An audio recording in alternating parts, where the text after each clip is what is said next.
é uma palavra interessante, né? O equilíbrio, porque o equilíbrio justamente nós temos na instabilidade, né? Vivemos num mundo, por assim dizer, instável, no dia a dia, né? Dona Joana de Ângeles nos fala que a impermanência é uma das características desse mundo no qual vivemos, né? É um dos elementos, né? Inclusive, que propiciam certas ansiedades na nossa vida, né? Então, precisamos entender esse conjunto do equilíbrio não como uma ausência de situações, por assim dizer, conflituosas, mas como um elemento, uma característica né, de busca da nossa parte, né, o que nós buscamos. É como se ouvíssemos da vida uma pergunta: o que nós queremos na nossa vida? E eu creio que a maioria de nós, se não a totalidade, gostaríamos de bem-estar, ou seja, gostaríamos todos de ter o bem-estar físico, o bem-estar emocional, o bem-estar espiritual. E é justamente esse conjunto que nós chamamos por equilíbrio, né? Esse bem-estar, o bem-estar físico, material, o bem-estar dos nossos sentimentos e o bem-estar da nossa perspectiva da imortalidade, ou seja, o bem-estar espiritual. Então, esse conjunto, diria, essa tríade, nós vamos chamá-la por equilíbrio, né? Essa tríade, buscando, então, essa justa posição para o nosso bem-estar. E o primeiro ponto para nós refletirmos nessa tríade, a realidade espiritual. É uma pergunta que nós devemos, talvez, sempre nos fazer, além da pergunta quem nós somos, a pergunta o que nós somos. Por que é essa ideia do que nós somos? Se olharmos a pergunta número 1 do Livro dos Espíritos, nós veremos a pergunta, Kardec questionando aos benfeitores espirituais o que é Deus, ou o que é Deus, sem um artigo definido. O que é Deus? E os Espíritos respondem: Deus é a inteligência suprema do universo, a causa primária de todas as coisas. É uma resposta interessante, muito profunda, por sinal, mas nos pegamos em um ponto apenas. Eles disseram causa suprema. A palavra suprema nos leva a inferir que Deus está acima. Se está acima, é porque existe algo abaixo. Porque senão a resposta dos espíritos seria: Deus é a inteligência única do universo. E a resposta que nos foi dada pelos espíritos é que Deus é a inteligência suprema. Significa que há as inteligências que foram supremadas, por assim dizer. Então, essa pergunta nos leva a uma outra pergunta: quais são essas outras inteligências? Para que Deus seja a inteligência suprema, quais são essas outras inteligências? E aí nós encontramos a resposta na pergunta de número 76 do Livro dos Espíritos. Quando lá Kardec pergunta aos benfeitores espirituais que definição pode se dar dos espíritos? Que definição pode se dar dos espíritos? E os espíritos respondem a Kardec: são os seres inteligentes da criação. Povoam o universo dentro e fora da matéria. Então, vejamos que na questão número 1 foi feita a pergunta que é Deus, e a resposta foi inteligência suprema. E na questão 76 indicaram os espíritos quais eram as outras inteligências para que Deus fosse a inteligência suprema. Nós, os espíritos. O que nós somos? Espíritos. Seres inteligentes. São os seres inteligentes da criação. Agora, observemos essas duas palavras contidas nas duas respostas. A palavra inteligência, contida na resposta da questão número 1, e a palavra inteligentes, contida na resposta 76. Inteligência e inteligentes são palavras que se assemelham. Entretanto, a palavra inteligência é um substantivo. E a palavra inteligentes é um adjetivo. Ou seja, quando se referiu a Deus, usou-se o substantivo. Quando referiu-se aos espíritos nós, usou-se a ideia da inteligência, usou-se uma forma adjetiva. O que é um adjetivo?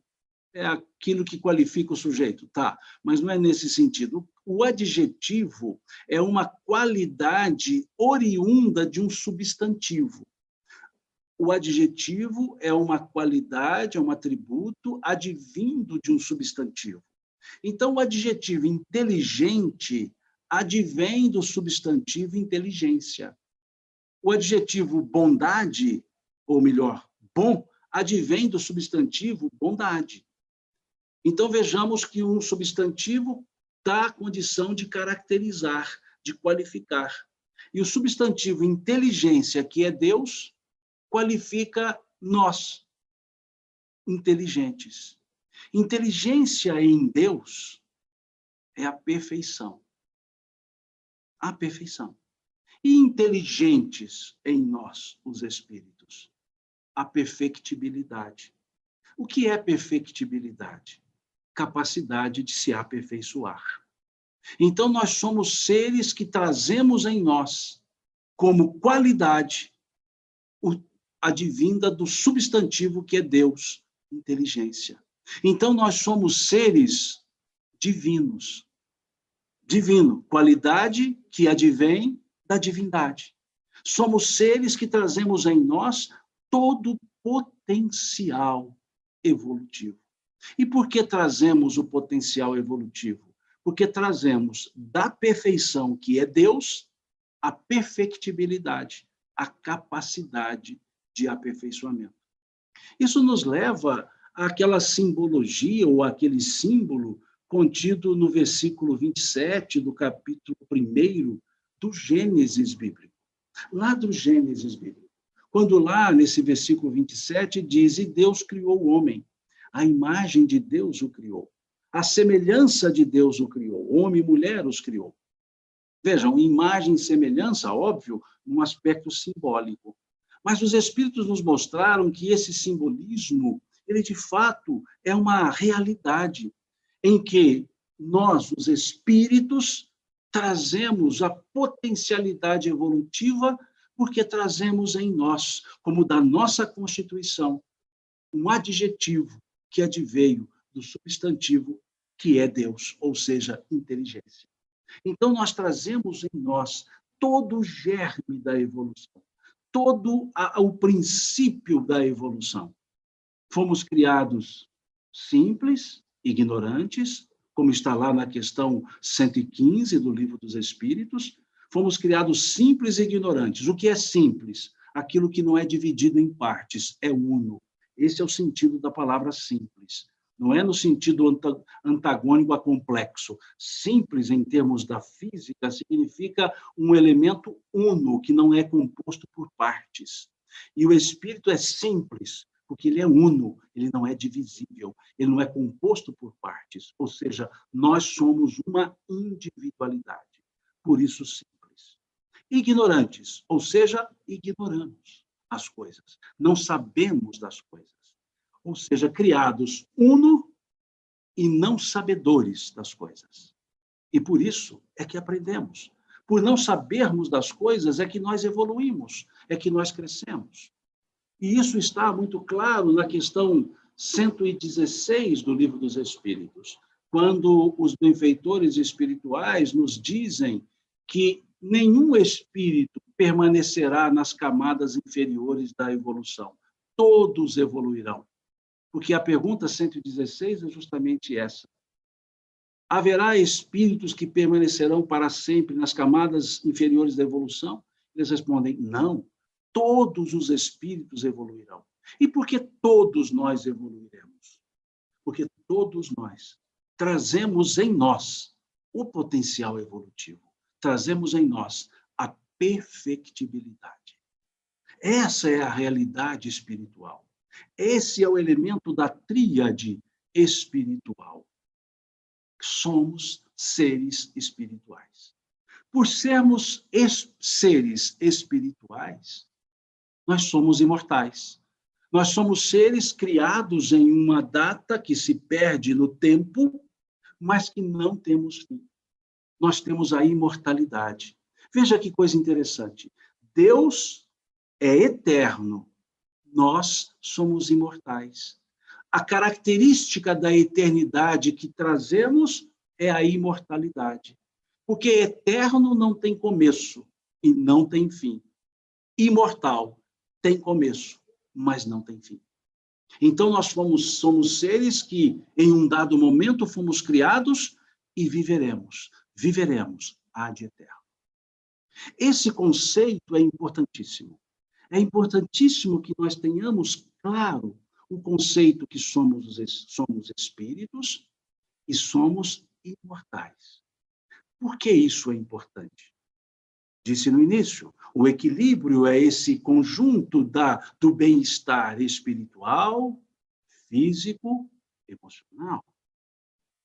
Do ponto de vista espiritual, por que é importante nós sabermos dessa realidade, que somos espíritos e, por decorrência, imortais, e que trazemos todo o germe da evolução, todo o potencial evolutivo, para que nós entendamos o conceito de vida. Porque muitos confundimos vida como o interregno, como o espaço de tempo entre o berço e o túmulo. Isso não é a vida, isso é uma parte da vida. Porque, sendo seres espirituais, nós já existíamos antes de estarmos aqui na Terra. Nós continuaremos existindo depois que deixarmos a Terra. Ou seja, nós, os espíritos imortais, pré-existimos ao mundo material e sobreexistiremos ao mundo também material. Por que isso é importante? Para que o sentido do equilíbrio na vida não seja a busca do equilíbrio, entendendo como vida o interregno de berço e túmulo, a vida material. Isso não é a vida, isso é uma parte da vida. É preciso que entendamos que, como somos imortais, a vida é uma só. Sim, a vida é uma só. Nós temos, pelo pensamento reencarnacionista, várias existências dentro de uma só vida. Porque se eu tiver mais de uma vida, eu não serei imortal. E como eu sou imortal, o espírito que eu só tenho uma vida. Desde que Deus me criou, ad infinito, uma vida só. Mas nessa uma vida que eu tenho, imortal, única vida que eu tenho, ora eu estou encarnado, ora eu estou desencarnado, ora eu estou encarnado, ora eu estou desencarnado. Então vejamos que aqui agora, na vida material, nesse momento material, nesse estágio material, melhor dizendo, é um dos meus momentos na minha vida. As reencarnações fazem parte da minha vida. Eu sou o ser vivente. Não interessa se encarnei agora, se encarnarei depois, eu sou o ser vivente. E essa visão é importante para que nós dimensionemos, de fato, o valor da vida. O valor da vida, que é muito mais do que o valor de uma encarnação. Embora o valor de uma encarnação seja incomensurável, mas a vida é maior. A vida é maior. Isso nós entendemos quando observamos a frase que Jesus nos trouxe, que está grafado pelo evangelista João, lá no capítulo 10 do seu evangelho, versículo 10 também, salvo engano, em que ele diz: eu vim para que todos tenham vida e a tenham em abundância. O que é a vida em abundância? Não é abundância na vida, é abundância de vida. Por que abundância de vida? Porque ela não se acaba. Porque somos imortais. E esse olhar imortal, ou melhor dizendo, esse olhar da imortalidade, é que precisamos usar no momento que estamos encarnados, para que entendamos que o que aqui nos acontece na vida material reverbera na vida plena, mas não é a vida toda. Eu não posso dizer que a minha vida é sofrimento, quando, na verdade, estou em situações difíceis na encarnação. É preciso que o olhar transcenda para que eu possa trazer a espiritualidade para o momento corpóreo, para que eu possa lograr o equilíbrio de ser espírito e estar encarnado, para que eu possa lograr o equilíbrio de ser um espírito que habita um corpo e com ele interage, e não um corpo que possui espírito. Porque muitos, quando falam da vida, falam sobre esse período do nascimento e da morte, por assim dizer, e chamam esse período de vida. Esse período é uma etapa, é uma existência. E se eu consigo dimensionar que eu sou um ser imortal, eu passo a viver nessa existência com olhos da imortalidade. Passo a analisar os acontecimentos com olhos da imortalidade. Passo a ter a temperança do olhar para a imortalidade. Passo a perceber que eu não sou um corpo que possui um espírito. Eu sou o espírito que possui um corpo. E, no meu caso, até bastante corpo, né? Que ele é bem cheinho. Mas por que eu estou dizendo isso? Porque muitas pessoas, quando referem-se a si mesmas, tratam-se a si mesmas como se fossem uma terceira pessoa, porque dizem assim, o meu espírito. Usam um pronome possessivo para se referirem a si mesmas, ou seja, o meu espírito. Eu não tenho espírito, eu sou o espírito. É diferente. Eu não tenho espírito, eu sou o espírito. E estou habitando um corpo. O que eu tenho é um corpo. Eu não sou um corpo que possui um espírito. Eu sou o espírito que possui um corpo. Muitos dizem, quando morrer, o meu espírito vai para o mundo espiritual. Não, o meu espírito não vai. Eu vou. Sou eu quem me desencarno. O que fica não sou eu, o que fica é o meu corpo. Eu vou. Então, é importante esse sentido do entendimento que somos seres espirituais, para que desenvolvamos o bem-estar espiritual. Para que entendamos que aqui nós estamos para por assim dizer, espiritualizar a matéria e não materializar o espírito. E por que eu digo isso? Para que a gente possa trabalhar naqueles outros dois verbos que se colocam para o nosso equilíbrio na vida material, o nosso equilíbrio no viver materialmente, o nosso equilíbrio na existência corporal. O ser e o ter. Dois verbos. O ser e o ter. Que Dona Joana de Ângeles, no livro O Homem Integral, trabalha com maestria. O ser e o ter. Porque quando aqui na Terra chegamos, nós talvez esquecemos um pouco do ser e vivemos muito do ter. O ter. O ter o espaço. O ter o olhar das outras pessoas, a atenção das pessoas.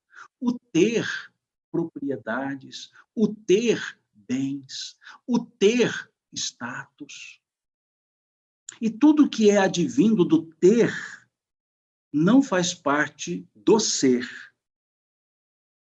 Porque o ser é quem nós somos. Os valores que nós cultivamos, não os preços que nós estabelecemos. O ser é o que nós sentimos internamente e não o que nós possuímos externamente. E um grande detalhe, ou talvez um grande, por assim dizer, uma grande dicotomia na nossa vida material, é a justa medida entre o ser e o ter. Que nós podemos ver claramente naquela passagem de Jesus em casa de Marta e Maria, em casa de Lázaro, que ali chega Jesus e Marta e Maria o recebem com alegria, ambas alegres com a presença de Jesus. E Jesus começa a conversar com ambas e Marta sai e vai cuidar dos afazeres do dia a dia. E Maria fica ali, ouvindo a Jesus, conversando. E Marta, cuidando dos afazeres da casa, num dado momento, ela vira-se para Jesus e diz: Senhor, não vês que estou aqui fatigada com os afazeres e Maria nada aí faz se não te ouvir? Despeça para que ela possa me ajudar. E Jesus vira-se para Marta e diz: Marta, Marta, andas fatigada por muitas coisas, mas uma só te é necessária. Essa que Maria escolheu, a melhor parte, a qual nunca lhe será tirada. Qual parte Maria escolheu? O conhecimento sobre a vida, o conhecimento sobre viver, que era o que Jesus, sobre o viver, que era o que Jesus ensinava para ela. Era o que Jesus conversava com ela. Como que ensinando-nos que devemos ter as nossas obrigações materiais, mas que elas não podem dominar a nossa vida. Aqui em Minas, nós temos um ditado que diz que o homem nasce, cresce, corre, corre, fica velho e morre. Nasce, cresce, corre, corre, fica velho e morre. Em outras palavras, não entende a vida. Passa dando valor ao existir, ao ter. E ao não ter, dizendo não tenho tempo. Ao ter. E não observa o ser. Não observa o ser. Interessante, Dalai Lama, certa vez ele disse, eu acho interessante as pessoas, elas perdem a saúde para ganhar o dinheiro e depois gastam todo o dinheiro para recuperar a saúde. É esse o sentido. Não é uma alienação das coisas materiais, não. Porque nós estamos no mundo material e precisamos dos valores materiais. Mas é não nos escravizarmos a esses valores materiais. É não acharmos que a vida se resume num corre-corre, num atabalhoamento. Vivemos atabalhoados, dizemos não temos tempo, não temos tempo, não temos tempo.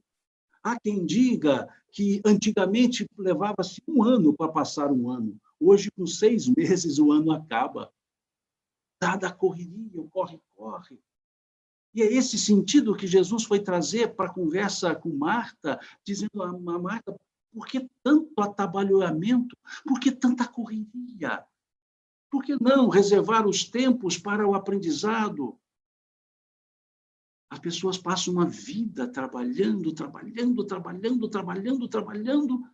e esquecendo do próprio viver. Esquecendo do convívio com a família. Dr. Raymond Moody, num livro chamado A Vida Depois da Vida, ele nos traz as experiências quase morte, e ali ele nos apresenta algumas ideias e um fato interessante. Pessoas que tinham doenças terminais e que sabiam da terminalidade da vida física, e havia uma expectativa de vida de menos de 6 meses. Esse grupo de pessoas com essa característica, doenças terminais com expectativa de 6 meses de vida e sabedores dessa situação, perguntou-se a essas pessoas o que elas gostariam de fazer, considerando esse interregno, esse espaço tão pequeno agora de vida física, se elas pudessem, o que elas gostariam de fazer? Foram várias as respostas, mas a maioria delas trazia algo assim: eu queria andar descalço na grama. Outros diziam: eu queria tomar chuva e correr na enxurrada. Outros queriam: eu queria abraçar os meus amigos. Então, viam essas pessoas aquelas coisas pequenas, mas que eram de grande valor. Semelhante, uma letra de música que recentemente ouvi, cantada por Oswaldo Montenegro, acho que se chamava, não sei, não me lembro não, acho que é A Lista, alguma coisa assim, que ele falava assim: faça uma lista de amigos que você vivia, com eles vivia há 10 anos atrás. Quantos você ainda encontra? Quantos você não encontra mais? É esse o sentido do ser. Não é nos afastarmos da vida material. Não é vivermos como ascetas, afastado de tudo e de todos. Não. O equilíbrio, a justa medida. Perceber que há valores que não têm preço. Há valores que não têm preço. E há preços que não valem o valor. É essa a justa medida que Jesus nos trouxe.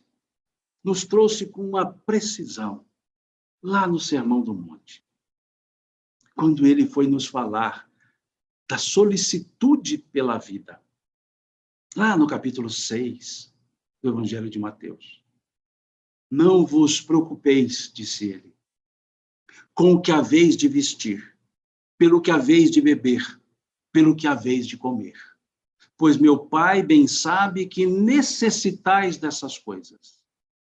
Buscai primeiro o reino de Deus e a sua justiça, e essas outras coisas ser-vos-ão acrescentadas. Vejamos que perfeição. Muitos, quando olham ou leem essa frase, essa passagem de Jesus, dizem: Jesus pregou alienação. Não. Jesus não pregou alienação. Jesus não pregou alienação. Ele não disse: buscai unicamente o reino de Deus. Ele disse: buscai primeiramente o reino de Deus. Vejamos o advérbio. Não foi buscai unicamente o reino de Deus. Ele disse: buscai primeiramente o reino de Deus. Como que? Colocando-nos prioridades. E o que é buscar o reino de Deus? O que é buscar primeiramente o reino de Deus? Onde está o reino de Deus? Disse-nos Jesus: o reino de Deus não vem com aparências exteriores, pois o reino de Deus está dentro de vós. O que significa buscar primeiro o reino de Deus? Buscar primeiro o equilíbrio íntimo. Vejam que coisa bonita. Buscar primeiro o equilíbrio íntimo. Buscar primeiro o equilíbrio emocional. Buscai primeiro o reino de Deus. E essas outras coisas ser-vos-ão acrescentadas. Porque se eu me lanço primeiramente ao comer, vestir, beber, no sentido de desvaradamente olhar só esses valores, eu terei, eu conquistarei coisas, eu adquirirei coisas, mas sem o equilíbrio íntimo, eu poderia adquiri-las prejudicando as outras pessoas, tirando das outras pessoas. Como nos disseram os Espíritos, no Livro dos Espíritos, que a verdadeira propriedade, a propriedade legítima, é aquela que foi adquirida sem prejuízo de outrem. Sem prejuízo de outrem. Se eu busco ter primeiro, sem antes o equilíbrio do ser, eu posso ter as coisas tirando dos outros, não medindo as consequências dos meus atos, querendo o meu crescimento em detrimento do crescimento dos outros. Mas se primeiro eu busco o equilíbrio íntimo, os valores espirituais que dizemos cultivar, eu poderei adquirir as outras coisas, mas nunca tirarei das outras pessoas. Terei o equilíbrio entre saber o que sou e querer o que posso. O ter e o ser. O ter e o ser. Voltemos. Primeiro, a ideia do bem-estar espiritual. E o bem-estar espiritual, que é onde seguimos as leis de Deus. Onde está? Onde está o bem-estar? Na consciência. Onde está escrita a lei de Deus? Não foi essa a pergunta de número 621 do Livro dos Espíritos? Onde está escrita a lei de Deus? E os Espíritos responderam: na consciência. Na consciência. O equilíbrio íntimo, a consciência. O reino de Deus está dentro de vós. E Jesus nos mostrou isso em parábolas. No capítulo 13 do Evangelho de Mateus, nós vemos ali Jesus falando das parábolas do reino. Parábolas do reino. E lá Jesus nos apresenta parábolas, dizendo em todas elas: o reino de Deus é semelhante a. Ele começa todas elas assim: o reino de Deus é semelhante a. E a continuidade dependia de com quem ele falava. Ele conversava com pescadores, ele disse assim: o reino de Deus é semelhante a um homem que foi ao mar, lançou as redes, pegou peixes grandes e pequenos. E seguiu a parábola. Foi ao mar, falava com pescadores. Quando ele conversava com agricultores, ele disse: o reino de Deus é semelhante a um homem que semeou a boa semente, à noite veio o inimigo, semeou o joio, e segue a parábola. Falava do reino de Deus com agricultores. Quando ele conversava com comerciantes que sabiam o valor do lucro, ele disse assim: o reino de Deus é semelhante a um comerciante que encontrou uma pérola e, sabendo o valor daquela pérola, vendeu tudo que tinha e comprou aquela pérola. Ou o reino de Deus é semelhante a um homem que encontrou um tesouro em um campo e, sabendo o valor daquele tesouro, vendeu tudo que tinha e comprou aquele campo. Quando ele conversava com as mulheres, as donas de casas, ele disse assim: o reino de Deus é semelhante a uma mulher que fez a massa, colocou 3 medidas de farinha, 1 medida de fermento, e o fermento levedou a massa e a massa cresceu. Vejamos que em todas elas, ele disse: o reino de Deus é semelhante a. E mudava só a exemplificação em função das pessoas com as quais ele conversava. Mas pensemos, o que nós temos em comum no sentido dessas parábolas, dessas 5 parábolas? O que nós temos em comum nessas 5 parábolas? Onde se pesca um peixe? Dentro da água. Onde se planta uma semente? Dentro do sul. Onde se encontra uma pérola? Dentro de uma ostra. Onde estava o tesouro? Dentro de um campo. E onde o fermento age? Dentro da massa. O que nós temos em comum nessas 5 parábolas? Dentro. Interioridade. Interiorização. Por isso que Jesus arremata dizendo: o reino de Deus não vem com aparências exteriores, pois o reino de Deus está dentro de vós. Ele ensaiou isso nas parábolas. E quando ele diz, então, buscai primeiro o reino de Deus, e o reino de Deus está dentro de nós, o que ele está dizendo? Buscai primeiro o equilíbrio íntimo, o equilíbrio de consciência, para depois nos lançarmos às coisas materiais. Às coisas materiais. Ele disse para primeiro isso, depois as materiais. Primeiro isso. Primeiro o equilíbrio íntimo, depois as questões materiais. Então, ele não pregou alienação, ele só pregou a ponderação. E assim é o nosso dia a dia na condição de Marta. Nós talvez não separamos ainda o que é nossa necessidade, porque Jesus disse, porque o Pai, Deus, sabe do que precisais, ou seja, do que necessitais. Né? Buscai primeiro o reino de Deus. Então, vejam, é outro ponto de equilíbrio que nós precisamos desenvolver para o bem-estar físico. Para o bem-estar físico. Qual o ponto de equilíbrio? Desejo e necessidade.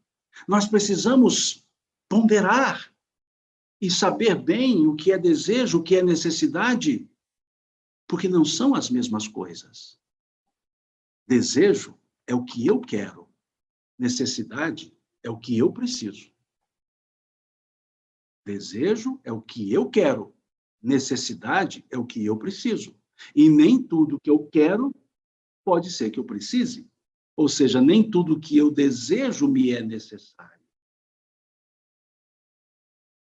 Dizem, atribuem a Platão que ele teria dito, quando lhe perguntaram, lhe pediram para que diferenciasse desejo de necessidade, ele teria dito: durma no chão por 30 dias, passe a pão e água. Qualquer coisa além disso é desejo. Ou seja, necessidade é dormir, onde é desejo. Necessidade é comer, o que é desejo. E muitas vezes nós nos angustiamos, ficamos ansiosos pelos desejos, tendo as necessidades já supridas. É por isso a importância do equilíbrio entre necessidade e desejo. Porque o que nos tira do eixo, muitas vezes, não é a falta do necessário, é o não atendimento dos nossos quereres, dos nossos desejos. Temos o necessário, mas nos angustiamos pelo que desejamos e que muitas vezes não precisamos. Como distinguir isso? Entrem no supermercado. É só entrar no supermercado, a gente consegue distinguir bem o que é desejo de necessidade.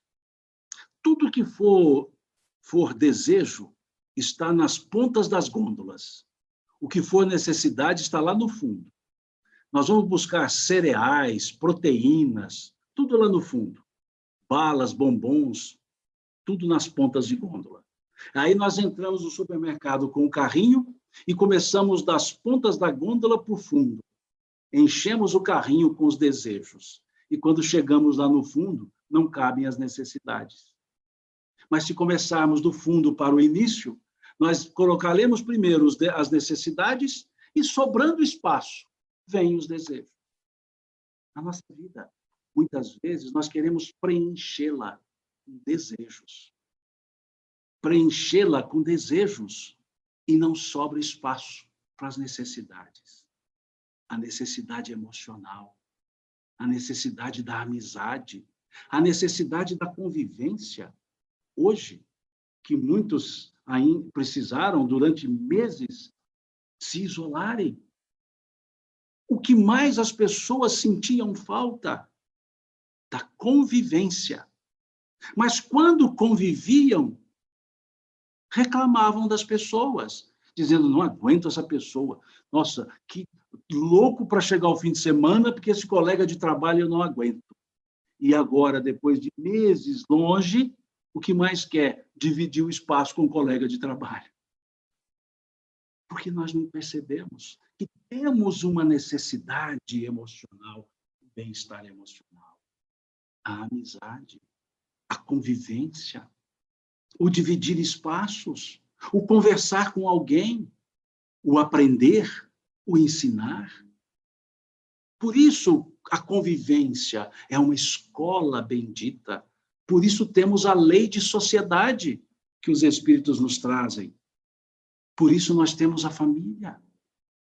E, por outro lado, muitos dizendo: nossa, estou louco para poder sair, porque eu não aguento mais ficar em família. Mas, quando estavam antes, tinham saudade da família. O que é isso? Falta do entendimento das necessidades da vida. E uma vida pura e simplesmente calçada em desejos.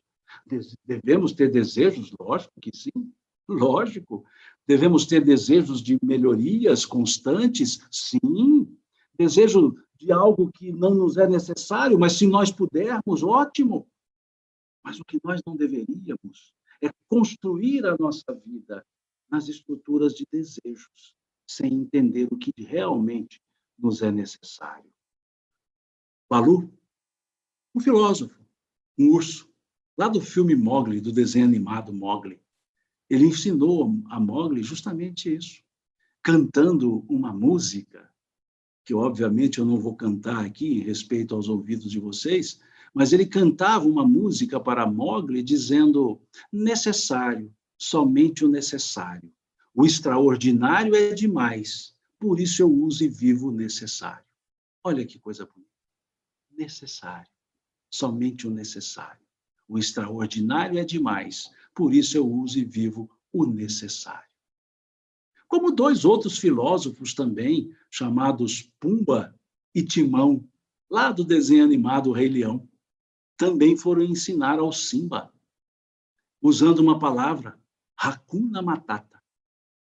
Deixe estar, let it be, deixe estar. Hakuna Matata, deixe estar. É lindo dizer, diziam eles. Hakuna Matata, você tem que entender que os seus problemas você deve esquecer, isso é viver, é aprender. Hakuna Matata. Não é esquecer dos problemas, é resolvê-los quando possível. Mas o principal de resoluções é resolvermos-nos a nós mesmos. O que nós precisamos é nos resolver perante a vida, nos resolver perante as pessoas, nos resolver perante as coisas, nos resolver perante os problemas, para que resolvamos os problemas. Então, esse é o aspecto do equilíbrio.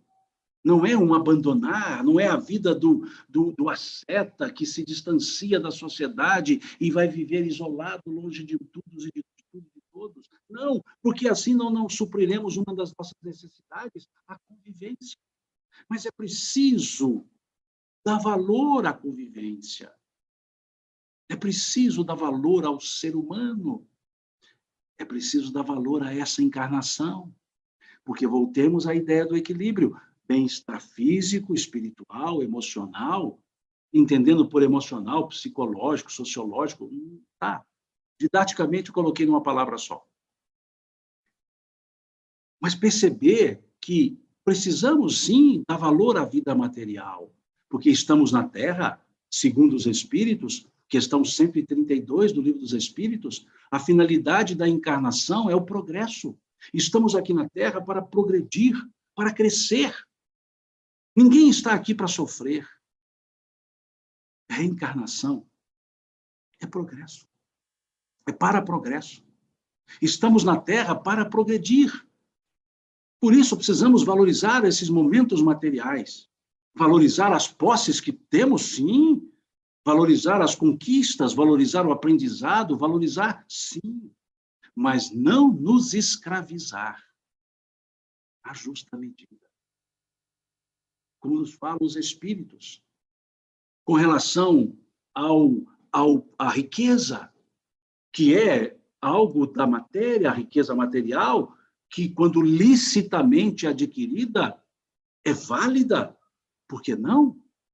Mas dizem os Espíritos, muito reforçado por um estudo belíssimo feito pelo professor Ney Lobo, no livro Filosofia Social Espírita, belíssimo livro, Filosofia Social Espírita, dizendo do aspecto providencial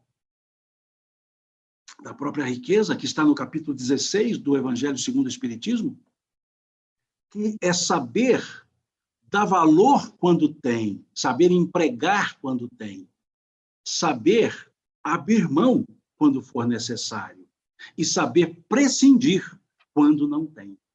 Olha que coisa belíssima. Olha que equilíbrio para as questões materiais, para a questão do dinheiro, para a questão da riqueza.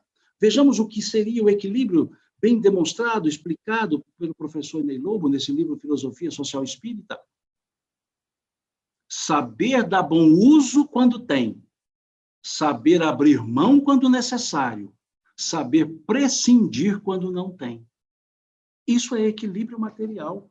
Isso é equilíbrio com relação às coisas que nós possuímos, mas que não são nossas, são posses. Porque quando voltamos ao mundo espiritual, elas ficam. Nós somos usufrutuários quando aqui estamos. Isso é um equilíbrio. Viver com os pés no chão, mas com a cabeça, por assim dizer, nos céus. Não a cabeça e os pés nos céus, porque nos apartaremos da vida material, e nem com a cabeça e os pés na matéria, porque nos apartaremos da realidade espiritual. Mas conjuminá-las é o justo equilíbrio.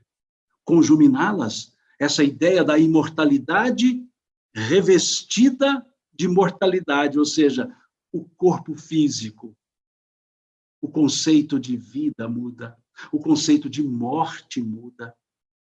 Morte deixa de ser uma partida e passa a ser um retorno, retorno ao mundo espiritual. Ajuda-nos no equilíbrio, não quer dizer que não tenhamos tristeza, sim, teremos. Ter equilíbrio é saber lidar com as tristezas. Ficar triste quando se deve ficar triste, ótimo, correto. Por que não? Não vamos forçar aquilo que não existe. Se no momento eu estou triste, eu estou triste. Se no momento estou alegre, eu estou alegre. Mas usemos o verbo corretamente. Estar.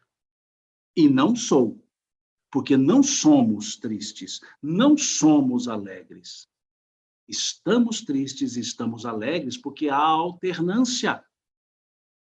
Ora estou triste, ora alegre, a tristeza acaba, a alegria também acaba, porque são coisas materiais. Mas é preciso entender o ser. Alegria e tristeza estão no campo do ter. Eu tenho alegria, eu tenho tristeza. Eu estou alegre, eu estou triste. É do campo do ter.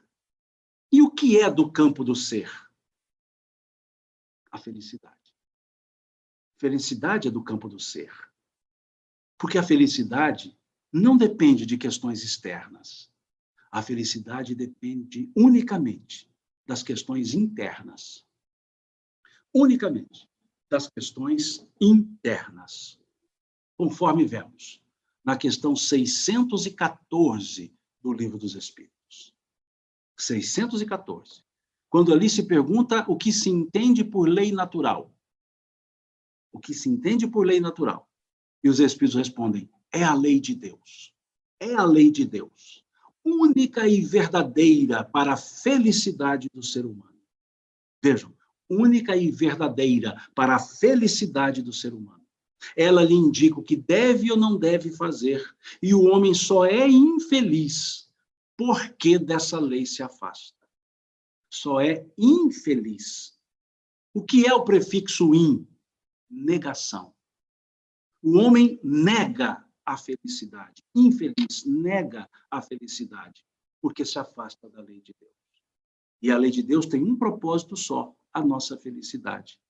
E na questão seguinte, a 615, Kardec pergunta aos espíritos, a lei de Deus é eterna? E os espíritos respondem, eterna e imutável. Eterna e imutável, como o próprio Criador. Se a lei de Deus é eterna e a lei de Deus é para a felicidade do homem, do ser humano, então a felicidade é eterna. Se a lei de Deus é imutável e a lei de Deus é para a felicidade do ser humano, a felicidade é imutável. E onde está escrita a lei de Deus? Na consciência. Questão 621. Na consciência. Se a lei de Deus está na consciência e a lei de Deus é para a felicidade está na consciência. A felicidade é o estado íntimo. A felicidade é a consciência tranquila. Eu posso estar triste e ser feliz com a consciência tranquila. Eu posso estar alegre e me fazer infeliz com a consciência não tranquila. Eu posso estar alegre e feliz. Esse é o ponto. Felicidade é do campo do ser.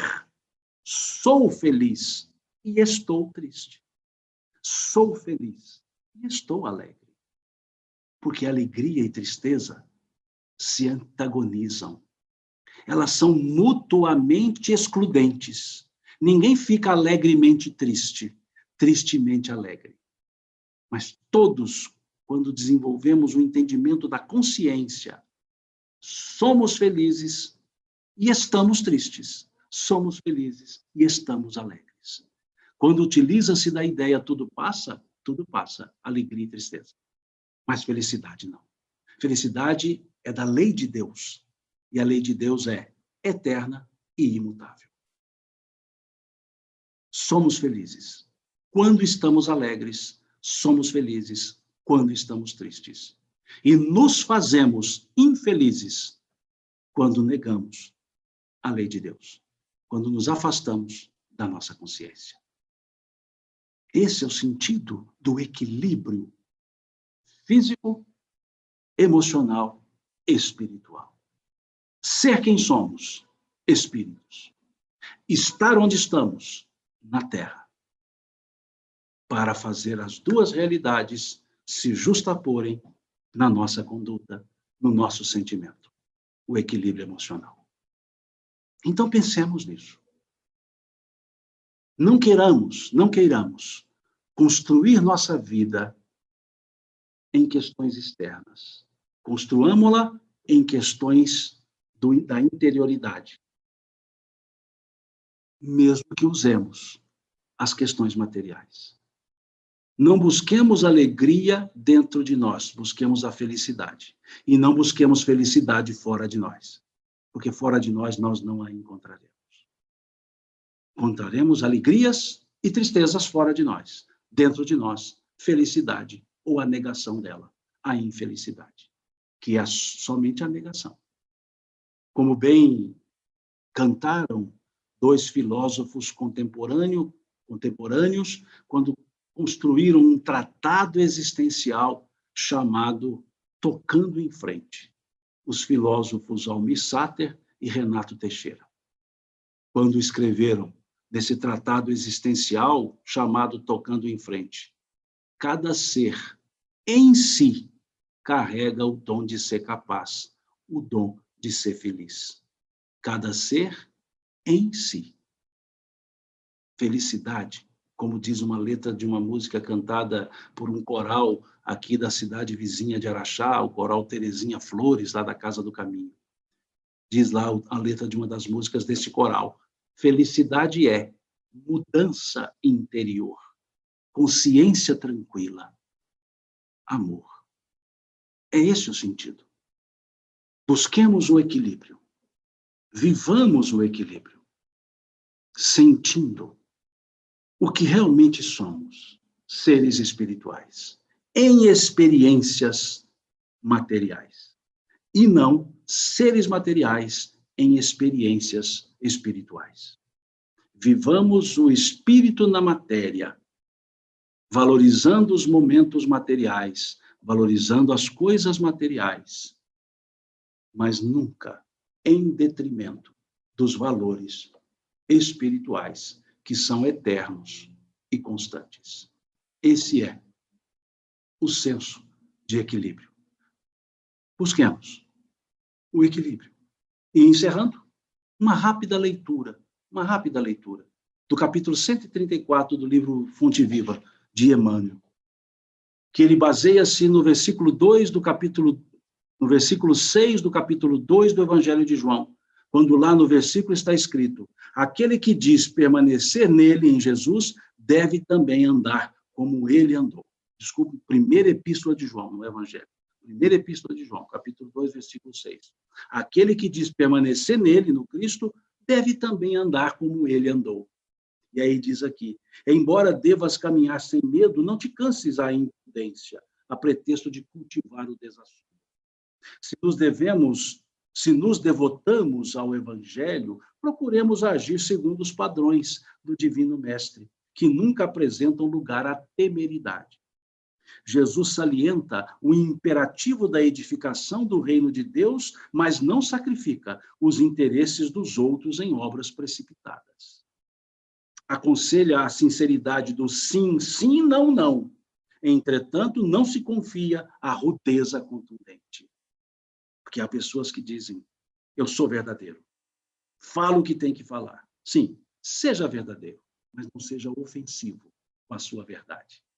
Porque a verdade, dizia Marilene Chauí, não deve escandalizar. E dizia Francis Bacon: a verdade é filha do tempo e não da autoridade. Então, vejamos, aconselha-se a sinceridade do sim, sim, não, não. Entretanto, não se confia à rudeza contundente. Jesus destaca as ruínas morais do farisaísmo dogmático, todavia rende culto à lei de Moisés. Reergue Lázaro do sepulcro, contudo não alimenta a pretensão de furtá-lo, em definitivo, a morte do corpo. Consciente do poder que se achava investido, Jesus não menospreza a autoridade política que deve reger as necessidades do povo e ensina que se deve dar a César o que é de César e a Deus o que é de Deus. Preso e sentenciado ao suplício, não se perde em bravatas labiais, não obstante reconhecer o devotamento com que é seguido pelas entidades angélicas. Atendamos ao modelo divino, que não devemos esquecer, desempenhando a nossa tarefa com lealdade e coragem, mas evitemos o arrojo desnecessário que vale por leviandade perigosa. Um coração medroso congela o trabalho. Um coração temerário incendeia qualquer serviço, arrasando-o. Busquemos, pois, o equilíbrio com Jesus e fugiremos naturalmente ao extremismo que é sempre o escuro sinal da desarmonia ou da violência, da perturbação ou mesmo da morte. Agradeço mais uma vez o convite que me foi feito pelo Roberto, por participar aqui desse momento da ABRAME, da Associação Brasileira dos Magistrados Espíritas. Muito obrigado, Roberto, pelo convite. Muito obrigado a vocês que estão nos acompanhando, pela essa cordialidade, por esse carinho e paciência. E como eu sempre agradeço, na nossa maneira mineira, Deus lhes pague.